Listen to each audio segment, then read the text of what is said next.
The base was restless by the time Lieutenant Harper Lane arrived, boots clicking against the uneven pavement as convoys roared past in the distance. The forward compound was a sprawl of concrete and corrugated steel, temporary walls holding in the hum of engines and the sharp smell of fuel. Harper's uniform was fresh, pressed to regulation, her insignia polished so they caught the noon light. She walked with the straight-backed posture drilled into her dark hair pinned tightly under her cap. On her shoulder hung a single duffel, worn but clean, carrying only what she needed. She looked ready, professional, every inch the officer she had trained to be. But appearances didn't matter here. The first senior officer she reported to glanced up from his clipboard, eyes flicking over her before drifting back to his paperwork. He gave her a thin smile that didn't reach his eyes. Lane, right? The new addition. Pretty face for the roster. His voice carried no warmth, just an idle disdain that slid across the air like grit. He didn't ask about her record. He didn't care about her file. He wrote her off in a heartbeat, another body in uniform with no weight to her name. Another officer joined him, adjusting his beret and smirking. Looks more like a PR recruit than a soldier, he said, deliberately loud enough for Harper to hear. Bet she'll end up behind a desk or fetching coffee. The words drew a low laugh from two others standing nearby. Harper stood still, her chin level, eyes fixed just beyond them as though their words skimmed past without purchase. She had learned long ago that silence unsettled people more than any retort. Her calmness was mistaken for obedience, her lack of reaction for agreement. That mistake worked in their favor. By the time the schedule was posted for the day, her name was not beside training drills or tactical briefings. It was written in sharp block letters across a menial assignment. Officer Lane Dining Hall, 1300. Service detail for visiting generals. The explanation was clipped, almost mocking. She was to serve lunch carry trays, pour coffee, stand by in case a general wanted seconds. It wasn't punishment, not officially. But it was meant to strip her of dignity, to remind everyone watching that she was here, not as a comrade, but as something less. When the order was given, Harper didn't blink. She didn't protest or argue. She nodded once, steady and precise, then turned on her heel. The silence she carried made the smirks sharper, the whispers more eager. By the time she entered the dining hall, the atmosphere had already turned against her.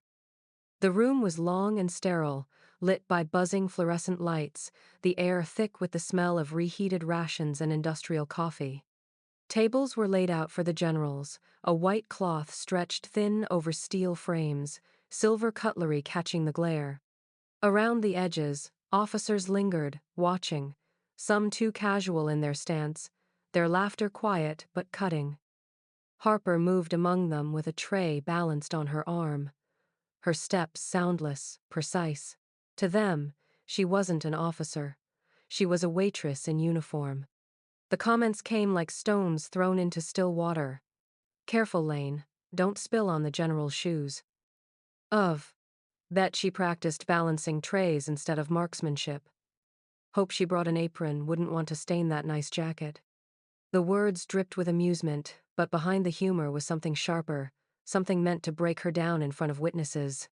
Harper kept her face blank, her hands steady as she set plates in front of men who barely looked up. She didn't glance at the officers snickering behind her.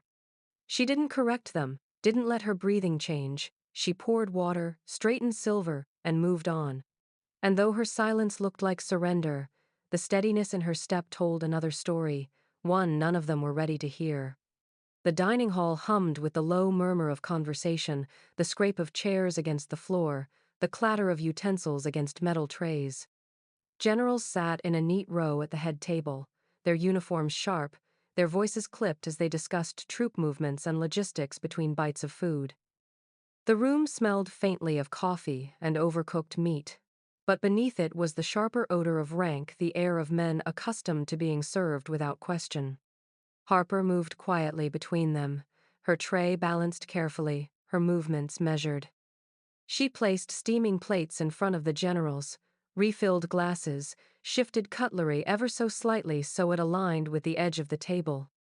To anyone watching, she might have seemed nothing more than a server pressed into military dress. Her expression was calm, her shoulders squared, her eyes lowered just enough to avoid confrontation but not enough to seem timid. Most of the generals didn't look at her. Their conversations carried on uninterrupted as if she were invisible, a shadow moving between their plates. She could have been anyone, an aide, a civilian, a ghost. A few officers leaned against the walls, smirking at the sight. One whispered something about mess hall material, and the others chuckled. Another mimed balancing a tray on his hand, tilting it theatrically until one of them nearly burst out laughing. They didn't lower their voices. They wanted her to hear. Harper gave them nothing. Not a glance, not a twitch of the jaw, not the smallest rise to their bait.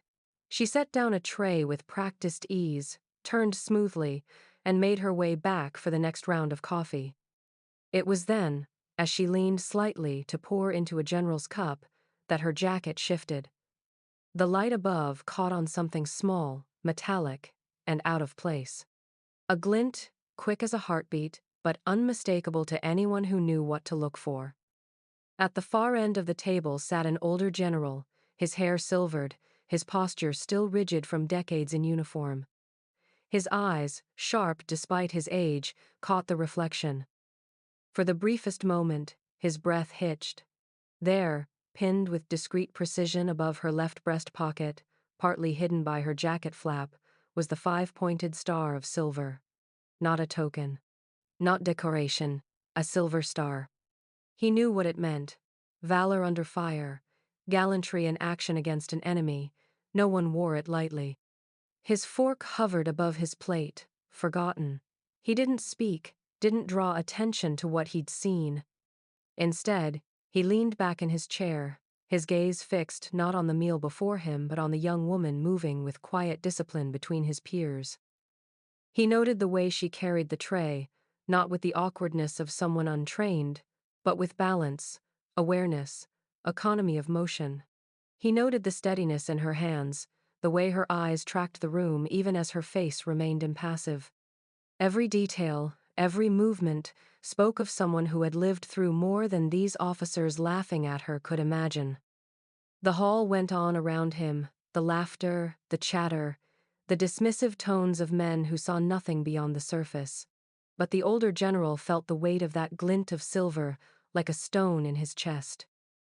He knew the stories behind such medals, the blood it took to earn one. And now he wondered how many in this room would still be laughing if they understood what they were truly mocking. He stayed silent, his watch unbroken, as Harper Lane moved with quiet precision through the hall, dignity intact even in the face of humiliation.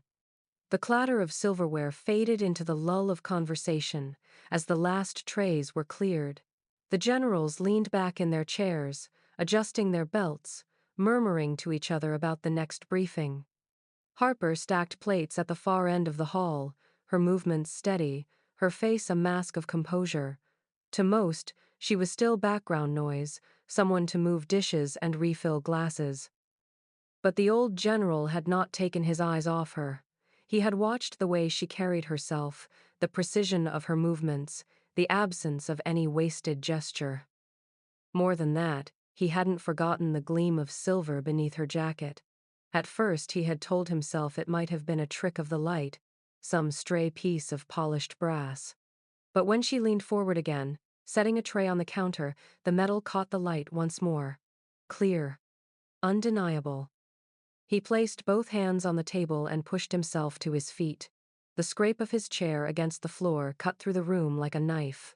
Conversation stopped mid-sentence. All eyes turned to him.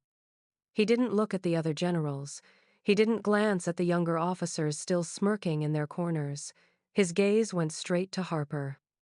"Lieutenant Lane," he said, his voice even but carrying through the hall. "Step forward." The room froze. A few officers exchanged quick glances, muffling snickers behind their hands. To them, this was the punchline finally landing.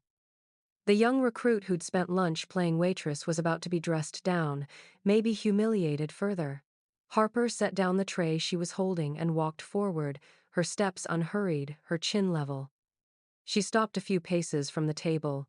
Her silence stretched across the hall until the general's next words fell heavy.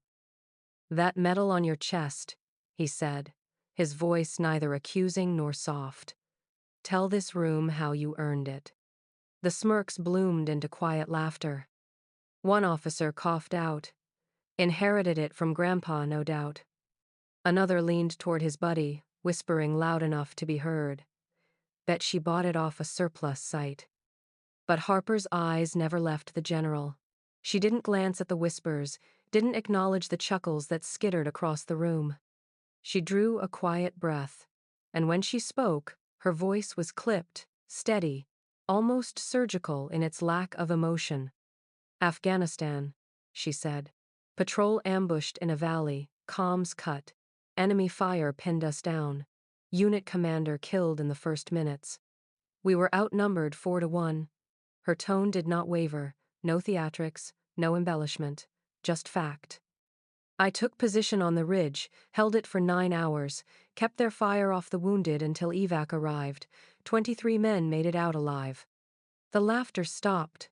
No one moved. The only sound was the hum of the fluorescent lights overhead.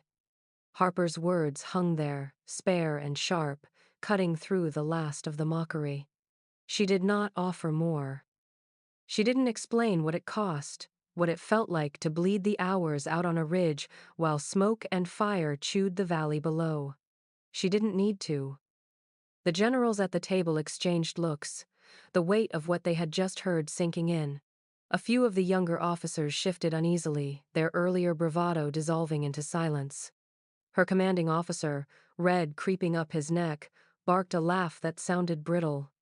"Medals can be inherited," he snapped, waving a hand as if dismissing her account. "Not every ribbon means what it looks like. Probably a family heirloom." The general's head turned slowly toward him. His eyes, sharp and cold, cut across the room. "Enough." The word cracked like a rifle shot.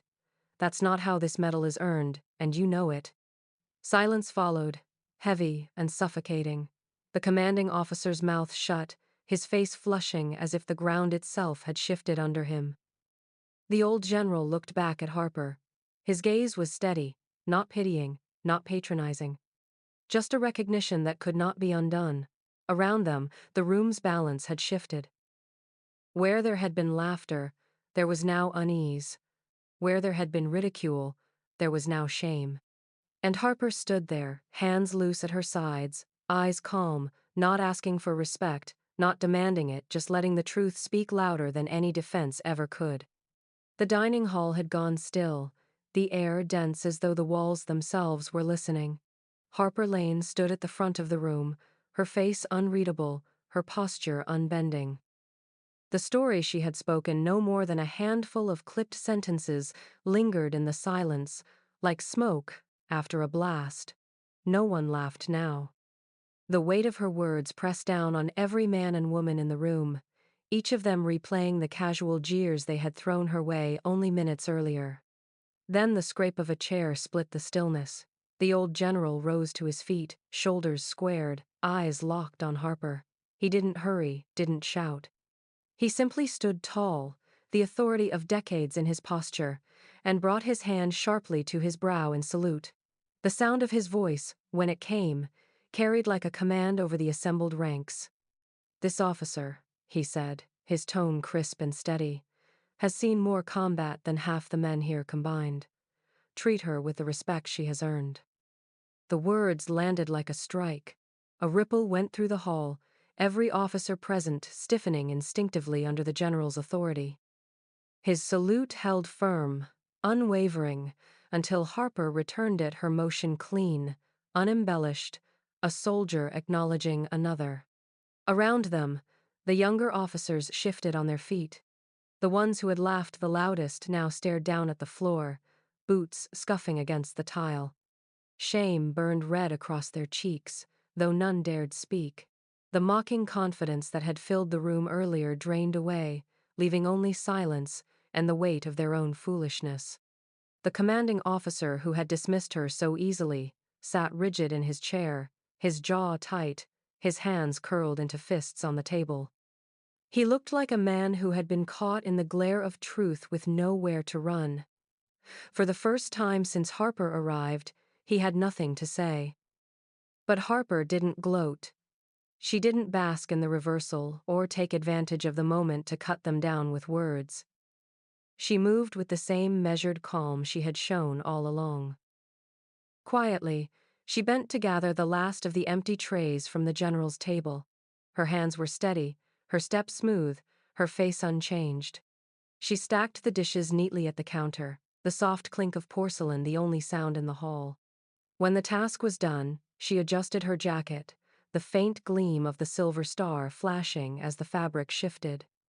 For a heartbeat, it caught the light directly, the metal shining like a small flame in the dim room. Eyes followed it now, not with ridicule, not with disbelief, but with the weight of respect none of them had been willing to grant her before. Harper turned without a word. She walked the length of the hall, her boots striking steady against the floor, the silver star catching and releasing the light with each step. The whispers that had once mocked her fell away, replaced by silence so heavy it pressed into every corner of the room. And when the door closed behind her, the dining hall was not the same.